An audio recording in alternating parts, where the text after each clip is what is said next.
11 nights of bombing Iran have run up a bill of $37.5 billion, which the Senate found out about the same way most people learn a subscription renewed after the charge already cleared. I am Lambert Woollingham, and this is the Daily Shear for Wednesday, July 22nd, 2026.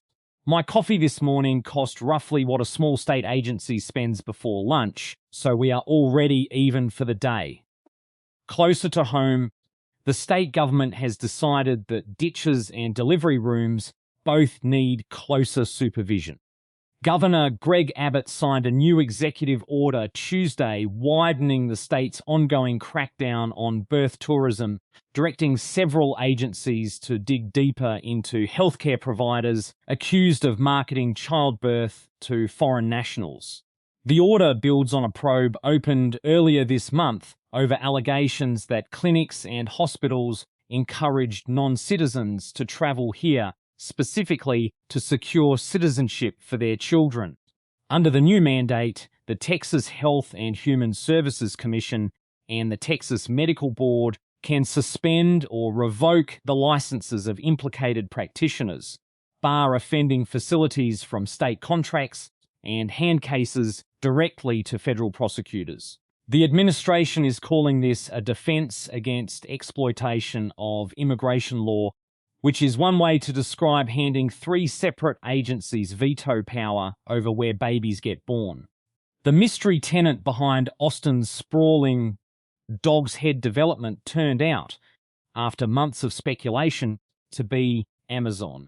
Assistant City Manager Eric Johnson confirmed at a City Council work session Tuesday that the company's robotics division is the anchor tenant Endeavour Real Estate Group has been chasing for the 2,600-acre project near the airport. The city's eagerness produced a 45-year development agreement granting Endeavour unusually broad construction rights across land officials themselves describe as ecologically sensitive. Council members are now days from voting on a tax reinvestment zone that would reimburse the developer for up to $5 billion in infrastructure costs. Residents near the site say they got minimal notice before annexation, which is a strange amount of warning to plan around a robotics warehouse the size of a small city. Homeowners along Fort View Road in South Austin are staring down $140,000 in flood damage after a clogged drainage ditch let storm runoff sit against their houses for days following a mid-June storm. The properties sit outside any designated floodplain, meaning the residents have no flood insurance to fall back on. City crews eventually cleared the blockage, but nobody has claimed responsibility for it. The Austin Watershed Protection Department says the stormwater system there is a patchwork of city, state, and private ownership. Early assessments point to an improperly installed pipe connection as the likely culprit. The homeowners have now filed reimbursement claims with the city, joining a long line of Texans discovering that drainage, like most infrastructure, is owned by everyone right up until something breaks.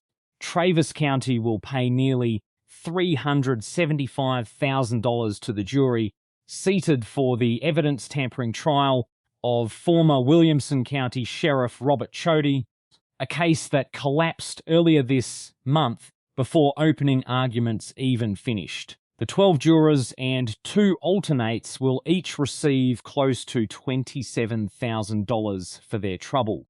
An appellate court ruled the district attorney's office could not use the key evidence after defense attorneys argued the original subpoena had been filed improperly, unraveling a case built on destroyed live PD footage from the 2019 in-custody death of Javier Ambler.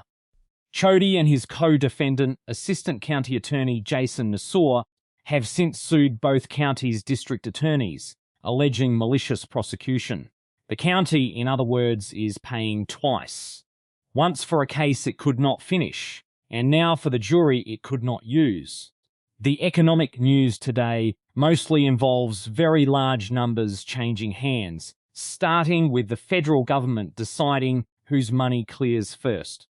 The Trump administration has deferred more than $1 billion in federal Medicaid payments to California and Minnesota, citing suspected fraud in the state's home-based care programs. Health and Human Services Secretary Robert F. Kennedy Jr. and Centers for Medicare and Medicaid Services Administrator Dr. Mehmet Oz announced the freeze Tuesday, framing it as a shift towards stopping suspect payments before they clear, rather than clawing money back afterward.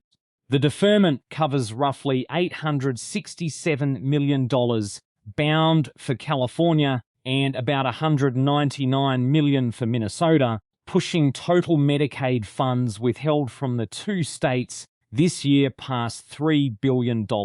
Officials in both states say Washington has not shared the underlying data used to calculate those numbers, though they insist they will supply whatever documentation is required to release the funds. Both states happen to be Democratic-led, a detail the administration has not mentioned and everyone else has. Electronics manufacturer TE Connectivity has agreed to buy power management firm Astrodyne TDI for $1.4 billion, betting on continued demand for artificial intelligence data center hardware.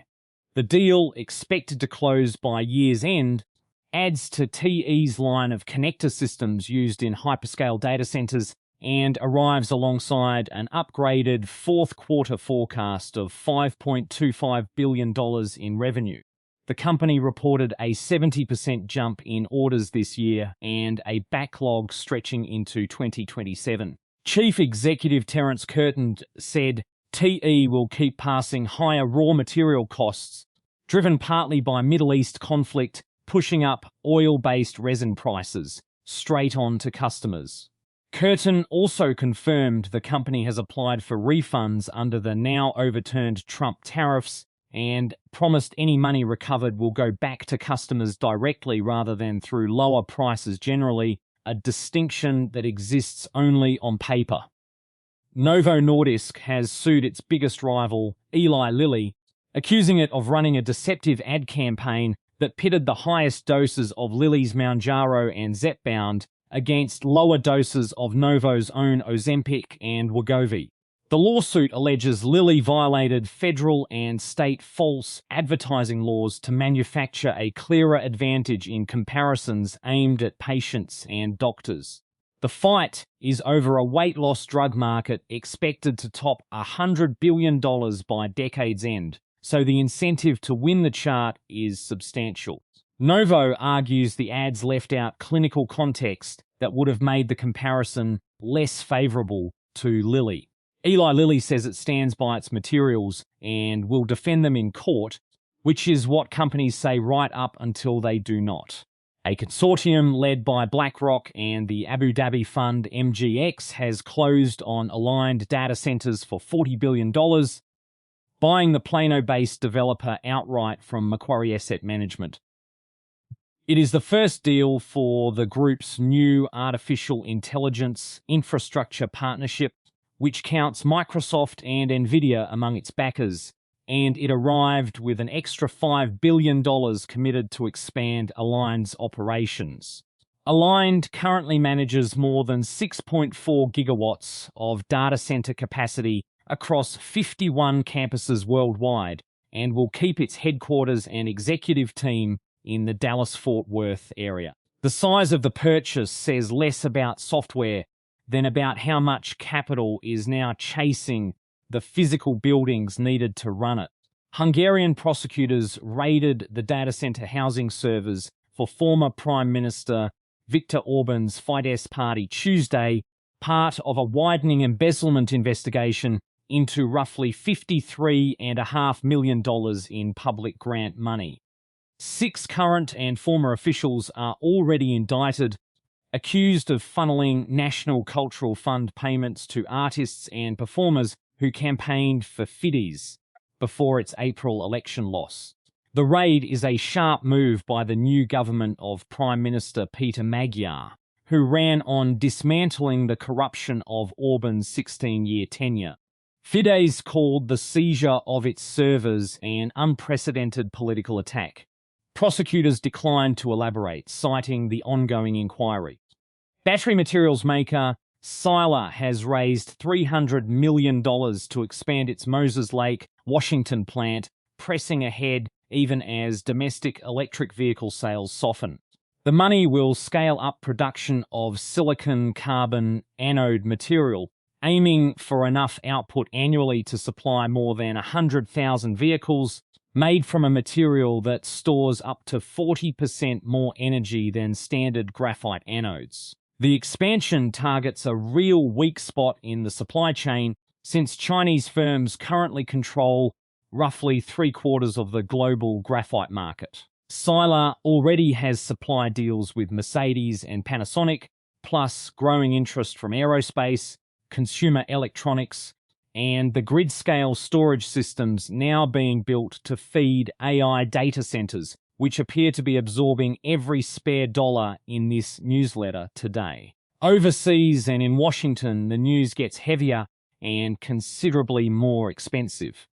Candidates endorsed by Donald Trump and outspoken election deniers swept Arizona's Republican primaries Tuesday, reaffirming how much control the party's hardline wing still holds in a premier battleground state. Representative Andy Biggs, a former House Freedom Caucus leader who helped organize efforts to overturn the 2020 election, easily won the gubernatorial nomination and will face incumbent Democratic Governor Katie Hobbs in the general election.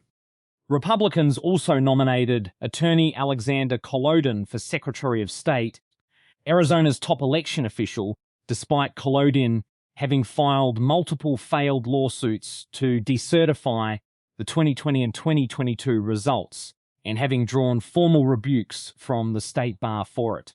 Both officers carry direct authority over how the 2028 presidential election gets administered in the state.